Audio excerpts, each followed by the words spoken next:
Hello friends. आज के session में हम पाचन तंत्र के बारे में जानेंगे। भोजन के पाचन प्रक्रिया 5 अवस्थाओं से होकर गुजरती है। ठीक है। अंतःग्रहण होता है, पाचन होता है, अवशोषण होता है, श्वांगीकरण होता है और मल परित्याग।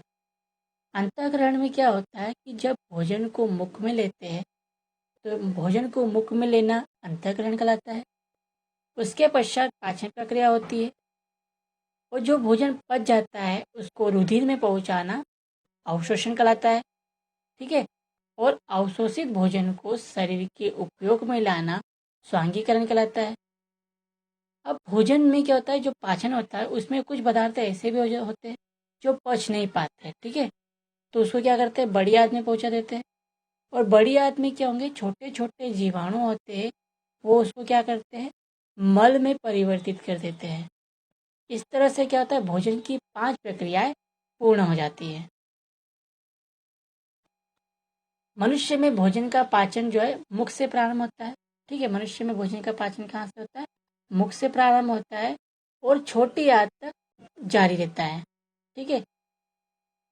छोटी आंत में भोजन की पाचन प्रक्रिया पूर्ण होती है ना। तो क्या, जैसे मुख में लेते हैं तो यहाँ पर क्या होता है, भोजन को अच्छी तरह से चबाते हैं। ठीक है। तो इनसे क्या होता है, लाल ग्रंथियाँ होती हैं यहाँ पर। इन लाल ग्रंथियों से एंजाइम निकलते हैं जो क्या करता है, भोजन को पचाने में सहायक होते हैं। एंजाइम क्या होते हैं, एंजाइम एक तरह के प्रोटीन होते हैं। मानव शरीर में 20 तरह के प्रोटीन की आवश्यकता होती है। ठीक है। जिनमें से क्या होगा, 10 प्रोटीन तो शरीर खुद बना लेता है और 10 प्रोटीन हमको भोजन से लेना पड़ता है। जो 10 प्रोटीन शरीर बनाता है ना, उन्हीं प्रोटीन में से एक प्रोटीन ये होते हैं एंजाइम। ठीक है।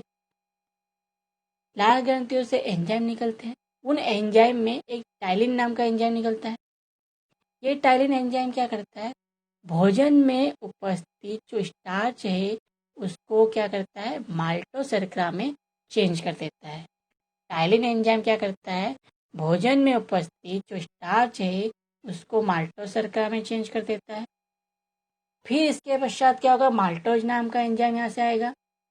ये माल्टोज एंजाइम क्या करता है, माल्टो शर्करा को ग्लूकोज में परिवर्तित कर देता है। फिर इसके पश्चात लाइसोजाइम नाम का एंजाइम आता है। यह क्या करता है, भोजन में उपस्थित हानिकारक जीवाणुओं को नष्ट कर देता है और जो शेष पदार्थ होते हैं वो क्या करते हैं, बफर की तरह कार्य करेंगे। इसके पश्चात भोजन को अमाशय में पहुंचा देते हैं। ठीक है। आप भोजन कहाँ आ गए, यहाँ अमाशय में आ गया। अमाशय में जो है ना, भोजन लगभग 4 घंटे तक रहता है। ठीक है। ये 4 घंटों के अंतर्गत क्या क्या प्रोसेस होती है, भोजन के अमाशय में पहुंचने पर यहाँ पर पाइलरी ग्रंथियाँ होती हैं। इन पाइलरी ग्रंथियों से क्या होगा, जठर रस निकलता है। ठीक है। जठर रस निकलता है। जठर रस क्या होता है, हल्के पीले रंग का अम्लीय द्रव होता है।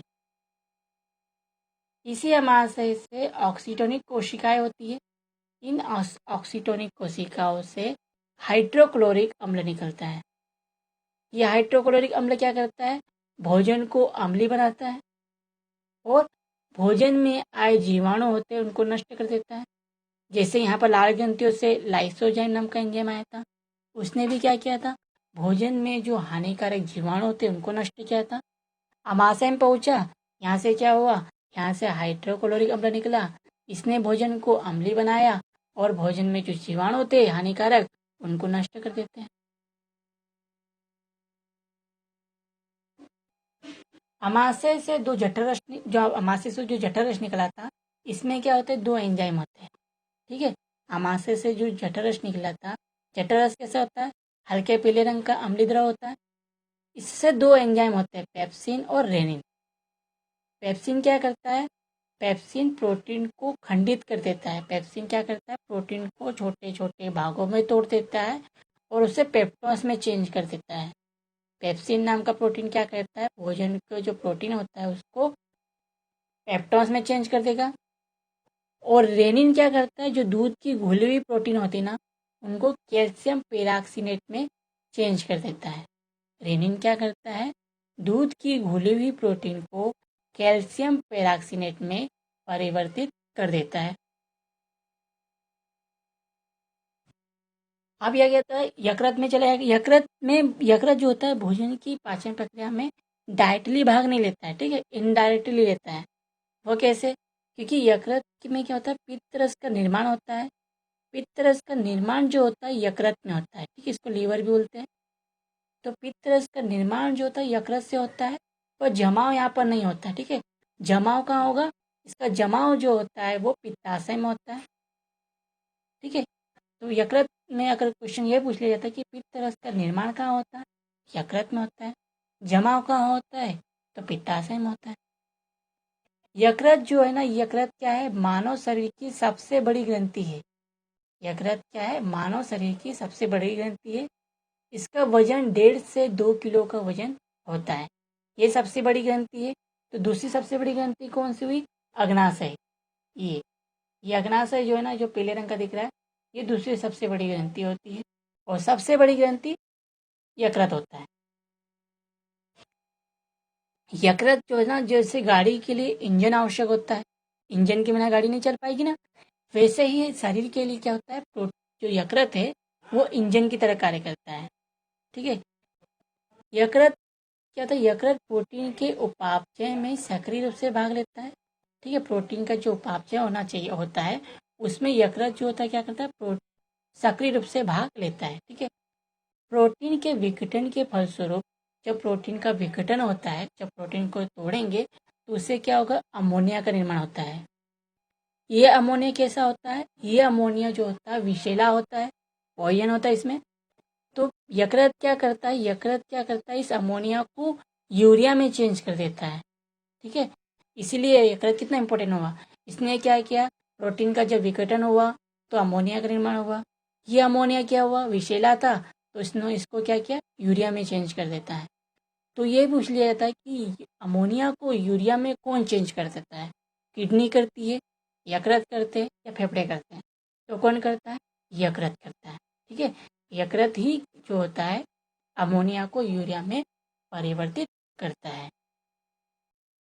कार्बोहाइड्रेट उपापचय के अंतर्गत यकृत रक्त के ग्लूकोज वाले भाग को ग्लाइकोजन में परिवर्तित कर देता है और इसे कोशिकाओं में स्टोर कर लेता है, ठीक है।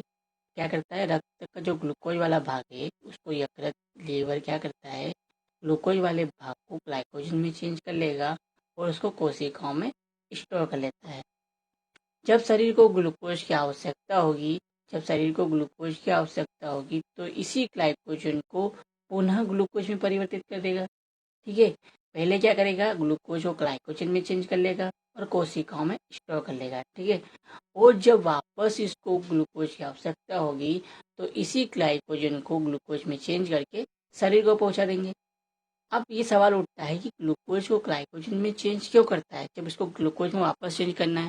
तो ऐसा इसलिए है कि शरीर में ग्लूकोज की मात्रा बनी रहे, ठीक है। अगर ग्लूकोज को ग्लाइकोजन में चेंज नहीं करेंगे तो ग्लूकोज की मात्रा शरीर में बढ़ जाएगी, और शरीर में ग्लूकोज की मात्रा बढ़ जाएगी तो क्या हो जाएगा, शुगर हो जाती है, ठीक है। तो शरीर का संचालन सही तरीके से हो सके, शुगर की मात्रा बढ़े नहीं, तो हमारा जो लीवर है वो कितना अच्छा काम करता है, ग्लूकोज को ग्लाइकोजन में चेंज कर लेगा और स्टोर कर लेता है। कमी हो जाएगी ग्लूकोज की तो वापस ग्लाइकोजन को ग्लूकोज में परिवर्तित करेगा। इस तरह हमारे शरीर में ग्लूकोज की मात्रा सही तरीके से बनी रहती है। भोजन में वसा की कमी होने पर, जब भोजन में वसा की कमी होती है तो लीवर क्या करता है, कार्बोहाइड्रेट वाले भाग को वसा में चेंज कर देता है। यकृत से दो प्रोटीन का उत्पादन होता है, दो महत्वपूर्ण प्रोटीन है ये, एक फाइब्रिनोजन होता है और एक हिपेरिन होता है। फाइब्रिनोजन का निर्माण जो होता है यकृत से ही होता है। फाइब्रिनोजन क्या करता है, जब हमारे शरीर में चोट लग जाती है, जब हमारे शरीर में चोट लग जाती है तो शरीर से क्या होता है, रक्त बहने लगता है। अगर इस रक्त के बहने को रोका नहीं जाए तो क्या होगा, शरीर से संपूर्ण रक्त बह जाएगा, ठीक है। जिससे शरीर में क्या होगा, रक्त की कमी हो जाएगी। तो शरीर से रक्त अधिक मात्रा में ना बहे तो यकृत क्या करेगा, फाइब्रिनोजन का निर्माण करता है, और फाइब्रिनोजन क्या करता है, रक्त का थक्का बनने में मदद करता है, ठीक है। फाइब्रिनोजन क्या करता है, रक्त के थक्का बनने में मदद करता है। वहीं हिपेरिन क्या करता है, हिपेरिन का निर्माण भी यकृत से ही होता है और यह शरीर के अंदर रक्त को जमने से रोकता है। हिपेरिन क्या करता है, शरीर के अंदर रक्त को जमने से रोकता है। शरीर के अंदर रक्त ना जमता है, क्यों नहीं जमता है, क्योंकि वहाँ पर हमारे शरीर में रक्त में हिपेरिन नाम का प्रोटीन होता है और ये हिपेरिन का जन्म जो निर्माण होता है वो कहाँ होता है, वो लीवर में होता है। ठीक है, यहाँ होता है। आरबीसी को यकृत के द्वारा ही नष्ट किया जाता है। आरबीसी को नष्ट करने का काम लीवर का रहता है। अब सवाल उठता है कि आरबीसी क्या होती है। तो आरबीसी जो होती है, रेड ब्लड कार्बल्स होती है, लाल रक्त कणिकाएं होती है। यह हमारे शरीर में जो होती है, हमारे रक्त में होता है और ये क्या करता है, कोशिकाओं को, शरीर की जितनी भी कोशिका है उनको ऑक्सीजन पहुंचाना और वहां से कार्बन डाइऑक्साइड को बाहर लाने का काम जो है आरबीसी ही करती है। ठीक है, आरबीसी का जीवन काल होता है 20 से 120 दिन। ठीक है, इनका जीवन काल कितना होता है, 20 से 120 दिन का जीवन काल होता है। इतने अंतराल में इनकी मृत्यु हो जाती है। तो इन मरी हुई आरबीसी को नष्ट करने का काम जो होता है वो लीवर का होता है। इसीलिए लीवर को आरबीसी की कब्र भी कहा जाता है। यकृत जो होता है ना, ये जो होता है सीआईडी हो, सीबीआई हो, विभिन्न जांच एजेंसियों के लिए एक तरीके का सबूत होता है। ठीक है, अगर भोजन में किसी व्यक्ति को जहर देकर मारा गया तो उसका पता जो है लीवर के द्वारा ही लगाया जा सकता है। ठीक है, लीवर के द्वारा ही पता लगाया जा सकता है कि जो मरे गए व्यक्ति है उसको जहर दिया गया था या क्या खिलाया गया था, उसका पता जो है वो लीवर के द्वारा ही लगाया जा सकता है।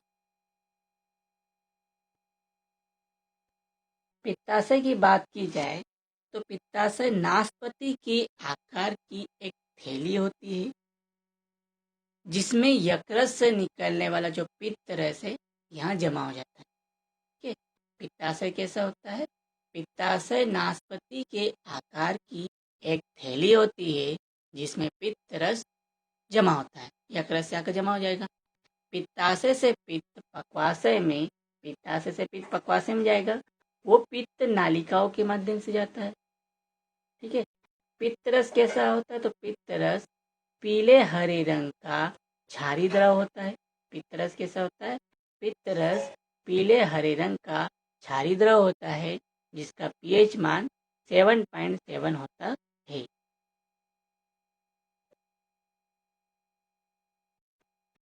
पित्त रस का कार्य क्या होता है, पित्त रस का निर्माण जो है यकृत में हुआ, उसको पित्ताशय में पहुंचा दिया। तो पित्त रस क्या करता है, तो पित्त रस जो होता है यह भोजन को क्षारी कर देता है। ठीक है, ये क्या करता है, भोजन को क्षारी कर देता है।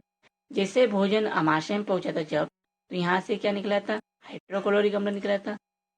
उसने क्या किया था, भोजन को अम्लीय बनाया था। वैसे ही भोजन जब पित्ताशय में पहुंचा तो यहाँ से पित्तरस क्या करेगा, भोजन को क्षारी कर देगा। पित्तरस क्या करता है, भोजन में आए जीवाणु को नष्ट कर देता है। जो हानिकारक जीवाणु है उनको नष्ट करने का काम पित्तरस भी करता है। जैसे यहाँ पर अमाशय में पहुंचा था तो यहाँ से भी हाइड्रोक्लोरिक अम्ल निकला था, उसने भी भोजन में आए जीवाणु को नष्ट किया था। वैसे ही यह यकृत में पहुंचा, यकृत से पित्तरस में पहुंचा, पित्ताशय में। तो पित्ताशय में भी क्या करता है, जो पित्तरस होता है वो भी भोजन में जो जीवाणु आते हैं उनको नष्ट करने का काम करता है। प्लस यह आंत की क्रमाकुंजन की गति को बढ़ा देता है। क्रमाकुंजन क्यों होता है, क्रमाकुंजन जो है आंत में होता है। इससे क्या होता है, भोजन में जो आए पाचक तत्व है अच्छे तरीके से मिल सके, भोजन में आए जो पोषक तत्व है वो अच्छी तरीके से मिल सके, इसके लिए क्रमाकुंजन होता है। ठीक है, इसीलिए तो लोग डॉक्टर हमको कहते हैं कि खाना खाने के बाद हमको टहलना चाहिए। टहलने से क्या होगा, जो पोषक तत्व है वो अच्छे से मिल सके। अगर हम नहीं टहलते हैं तो यह काम किसको करना पड़ता है, आँत को करना पड़ता है। ठीक है, ये काम पित्तरस को करना पड़ता है, पित्तरस आँत में पहुँचता है और आँत क्या करती है, आँत में क्रमाकुंजन क्रिया होगी इस तरह से, जिससे क्या होगा, भोजन में आए जो पोषक तत्व है वो अच्छे से मिल सके। पित्त वाहिनियों में अवरोध हो जाने पर, पित्त वाहिनियों में अवरोध हो जाने पर यकृत कोशिकाएं रुधिर से बिलिरुबिन लेना बंद कर देती है। ठीक है, पित्त वाहिनियों में अगर इनमें अवरोध हो जाएगा तो यकृत कोशिकाएं क्या करेगी, यकृत की जो कोशिकाएं है वो बिलिरुबिन लेना बंद कर देगी। और बिलिरुबिन जब कोशिकाएं, यकृत की कोशिकाएं बिलिरुबिन लेना बंद कर देगी तो ये बिलिरुबिन क्या करेगा, पूरे शरीर में फैल जाएगा। ठीक है, और पूरा शरीर कैसा होने लगेगा, पीला होने लग जाएगा, और इसे ही पीलिया कहा जाता है। ठीक है, जब यकृत कोशिकाएं पित्त वाहिनियों में अवरोध हो जाएगा तो यकृत कोशिकाएं रुधिर से बिलिरुबिन लेना बंद कर देती है। तो ये बिलिरुबिन जो है पूरे संपूर्ण शरीर में फैल जाता है और पीलिया का कारण बनता है। भोजन को पक्वाशय में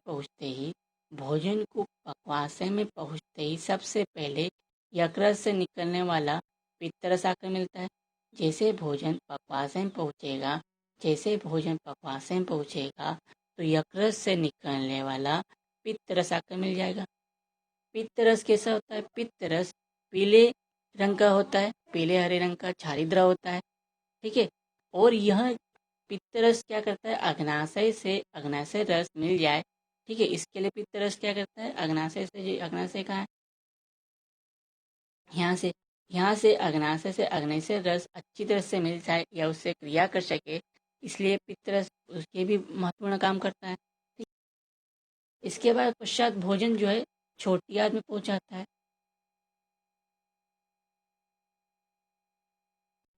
छोटी आंत में भोजन की पाचन प्रक्रिया पूरी हो जाती है। ठीक, छोटी आंत में भोजन की जो पाचन प्रक्रिया है पूरी हो जाती है और पचे हुए भोजन का अवशोषण होता है। ठीक है, यहाँ पर भोजन की पाचन प्रक्रिया पूरी हो गई। यहाँ से जो भोजन पच जाएगा उसको क्या करेंगे, रुधिर में पहुंचा देंगे, जिसको हम अवशोषण कहते हैं। ठीक है,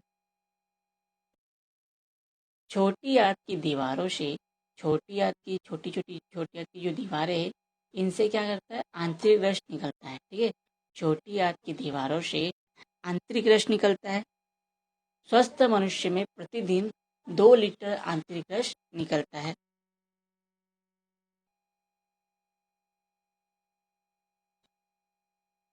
आंतरिक रस भी कैसा होता है, आंतरिक रस जो होता है यह भी क्षारीय होता है। आंतरिक रस में ये एंजाइम होते हैं। ठीक है, इरेप्सिन होता है, माल्टेज होता है, सुक्रेज होता है, लैक्टेज होता है, लाइपेज होता है। इरेप्सिन क्या करता है, शेष प्रोटीन एवं पेप्टोज को अमीनो अम्ल में परिवर्तित करता है। माल्टेज क्या करता है, यह माल्टोज को ग्लूकोज में परिवर्तित करता है। सुक्रेज सुक्रोज को ग्लूकोज एवं फ्रैक्टोज में परिवर्तित करता है। लैक्टेज यह लैक्टोज को ग्लूकोज एवं लैक्टोज में परिवर्तित करता है। लाइपेज यह इम्लिसिफाइड वसाओं को ग्लिसरीन तथा फैटी एसिड्स में परिवर्तित करता है। इस तरह 5 एंजाइम पूरा काम कर लेते हैं। उसके पश्चात क्या होता है, छोटी आंत में तो होता है अवशोषण होता है। अवशोषण क्या होता है, पचे हुए भोजन को रुधिर में पहुंचाना अवशोषण कहलाता है। फिर स्वांगीकरण होता है, जो रुधिर में पहुंचाया गया है भोजन है या जो भोजन अवशोषित हो गया है उसको शरीर के उपयोग में लाना क्या कहलाएगा, स्वांगीकरण कहलाता है। और भोजन का कुछ भाग ऐसा भी होता है जो पच नहीं पाया है। ठीक है, जो पच नहीं पाया है उसको क्या करते हैं, बड़ी आंत में पहुंचा देंगे, यहाँ पर बढ़ा देंगे। ठीक है, यहाँ पहुंचा देंगे। जो भोजन का ऐसा भाग जो पच नहीं पाया है, अपच है, अपशिष्ट है, उसको बड़ी आंत में पहुंचा देंगे। बड़ी आंत में छोटे छोटे जीवाणु होंगे जो क्या करते हैं, उसको मल में परिवर्तित कर देते हैं। जिसके द्वारा यह मल में परिवर्तित हो जाएगा, उसके पश्चात क्या होगा, ये गुदा के द्वार से बाहर निकाल दिया जाता है। इस तरह भोजन की पाचन प्रक्रिया पूर्ण होती है।